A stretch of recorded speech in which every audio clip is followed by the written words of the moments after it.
Hi friends, welcome to our channel. దర్శన్కు phone రావడంతో hospital నుంచి హడావిడిగా బయలుదేరి హాస్పిటల్కి వెళ్తాడు. అక్కడి నుంచి కాసేపటి తర్వాత శరణ్యకు ఫోన్ చేసి చెబుతూ ఉంటాడు, నా ఫ్రెండ్కి ఒంట్లో బాగాలేదు, చావు బ్రతుకుల మధ్యలో కొట్టుమిటాడుతోంది, తను ఒక అతన్ని ప్రేమించింది అని చెప్తూ ఉంటాడు. నేను బయలుదేరి వస్తున్నానండి అంటూ శరణ్య హాస్పిటల్కి వెళ్తుంది.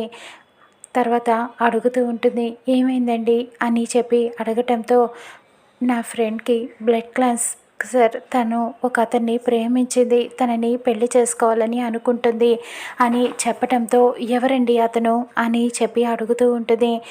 శరణ్య, ఆ ప్రేమించిన వ్యక్తి ఎవరో కాదు, నేనే అని చెబుతూ ఉంటాడు దర్శన్. శరణ్య ఆశ్చర్యపోతుంది. ఇంతకీ ఆ అమ్మాయి ఎవరు అని అడగటంతో చూపిస్తూ ఉంటాడు. బెడ్ పైన సమీరా ఉంటుంది, ట్రీట్మెంట్ తీసుకుంటూ ఉంటుంది. సమీరని చూపించడంతో శరణ్య ఒక్కసారిగా షాక్ అయిపోతుంది. అంటే సమీరేనా ఆ పేషెంట్ అని అడుగుతూ ఉంటుంది.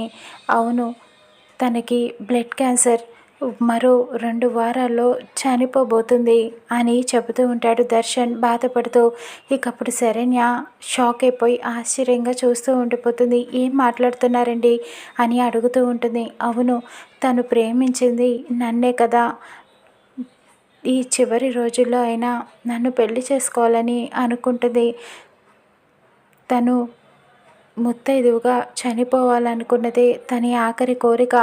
నన్ను పెళ్లి చేసుకోమని అడిగింది, నన్ను తన మెడలో తాళి కట్టమని అడిగింది అని చెబుతూ ఉంటాడు దర్శన్.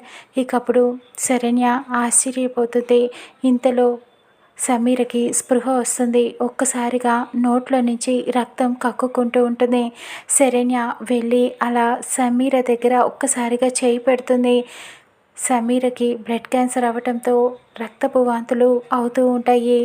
ఇక సమీరని చూసి బాధపడుతూ ఉంటుంది. ఇంతకీ నిజంగానే సమీర నిజంగానే బ్లడ్ క్యాన్సరా, లేకపోతే దర్శన్ని సొంతం చేసుకోవటం కోసం ఈ నాటకం ఆడుతున్నదా అన్నది నెక్స్ట్ ఎపిసోడ్లో తెలుసుకుందాం.